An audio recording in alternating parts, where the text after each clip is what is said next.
ගරු ඉන්දියානු අග්‍රාමාත්‍යතුමනි, සියලු ගරු රාජ්‍ය නායක නායිකාවනි, සම්භාවනීය අමුත්තනි. කෘත්‍රිම බුද්ධිය විසින් ආර්ථිකයන්, රාජ්‍ය පාලන පද්ධති හා සමාජයන් වෙනස් කරමින් පවතින මේ සුවිශේෂී මොහොතේ නවදිල්ලියේදී ඔබ සමග එක්වීමට ලැබීම මට මහත් ගෞරවයක්. AI තාක්ෂණයේ පසුගිය සියවස්වල කාර්මිකකරණ විසින් ඇති කළ ආකාරයටම ජාතික වර්ධන ගමන් මඟ කෙරෙහි දැවැන්ත බලපෑමක් ඇති කරන පරිවර්තනීය බලවේගයක්. නමුත් AI තාක්ෂණයෙන් සවිමත් රටවල් සහ එවැනි හැකියාව නොමැති රටවල් අතර වැඩිවීමෙන් පවතින පරතරය බොහෝ රටවල් ඩිජිටල් ආර්ථිකයෙන් වියුක්ත කිරීමේ බරපතල අවදානම් නිර්මාණය කරනවා.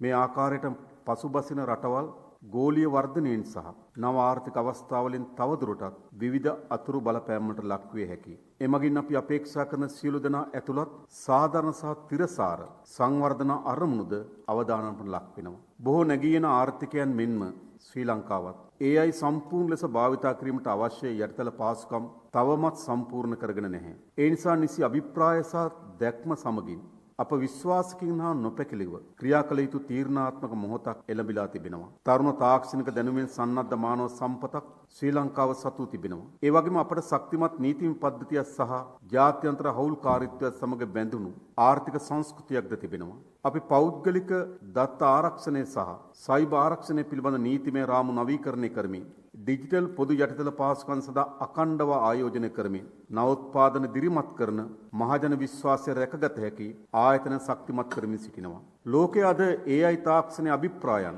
අයිතිවාසිකම් සහ ආරක්ෂාව පිළිබඳ විවාද කරමින් සිටිනවා. එහෙත් මෙහිදී මෙතෙක් මගහැරී ගිය තීරණාත්මක පැතිකඩක් පෙන්වා දීමට කැමැතියි. එනම් සංස්කෘතික ගැළපීමයි. මානව සංහතියේ සංස්කෘතික වටිනාකම් සහ හැකියාවන් තවදුරටත් ප්‍රවර්ධනයට මේ තාක්ෂණයන් ඉවහල් කරගත යුතුයි. ලෝක මට්ටමේ AI තාක්ෂණය භාෂා සහ මතවාදයන් කීපයකට පමණ සීමා වුණොත් අපගේ අනන්‍ය වූ සංස්කෘතික විවිධත්වයේ ගිලී යාමේ අවදානමක් පවතිනවා. ශ්‍රී ලංකාව සහ ඉන්දියාව වැනි රටවල් වලට තම භාෂාවන් සහ සංස්කෘතියන් යනු ගෞරවයේ මෙන්ම විශ්වාසයේ පදනමයි. මෙවැනි සංස්කෘතික ගැළපීමක් සාක්ෂාත් කර ගැනීම සඳහා පුළුල් අන්තර්ග්‍රහණය සහ සංරක්ෂණය සිදුවීම අවශ්‍යයි. මේදී අපගේ දේශීය භාෂා සහ සංස්කෘතික දැනුම ඩිජිටල්කරණය කර ඒවා කෘත්‍රිම බුද්ධිපත්ති තුළට බද්ධ කළ යුතුයි. එමෙන්ම ආරක්ෂාව සහ සුරක්ෂිතතාව පිළිබඳව උපරිම අවධානය යොමු වීම වැදගත්. අපගේ සංස්කෘතික වටිනාකම් වලට AI මගින් සිදුවන අහිතකර බලපෑම් වලින් ආරක්ෂා වීමේ පද්ධති ස්ථාපිත කළ යුතු වෙනවා. අපගේ දැක්ම හුදකලා සාර්ථකත්වයක් අත්පත් කර ගැනීම නොවේ.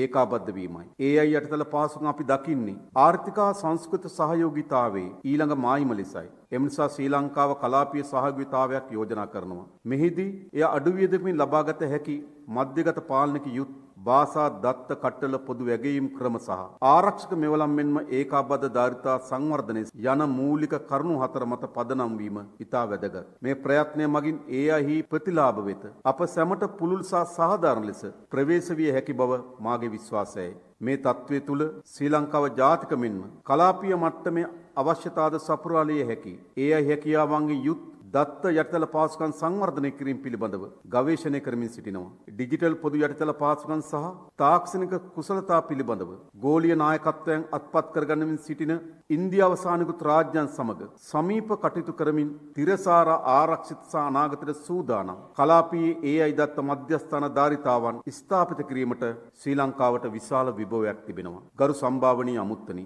කිසිදු රටකට AI සඳහා සූදානම් අනාගතයක් තනිව ගොඩනගාගත නොහැකි බව අපගේ වැටහීමයි. ලෝකය හා මෙම කලාපයේ රාජ්‍යයන්ගේ අදහස් රැසක් සැලකිල්ලට ගනිමින් අප විසින් නවදිල්ලියේදී එකඟ වන ඒකාබද්ධ ප්‍රකාශයේ මෙම සහයෝගීතාවයේ වැදගත්කම ඉස්මතු කර තිබීම සතුටට කරුණක්. ඒ නිසා කිසියෙකු අත් නොහැරෙනසේ සහ ආචාර ධර්ම මූලික කරගත් කෘත්‍රිම බුද්ධිය පිළිබඳව පොදු වටිනාකම් බෙදා ගනිමින් අන්‍යෝන්‍ය වශයෙන් ඉගෙන ගැනීමට සහ හවුල්ව ඉදිරියට යාමට ශ්‍රී ලංකාව සූදානම්.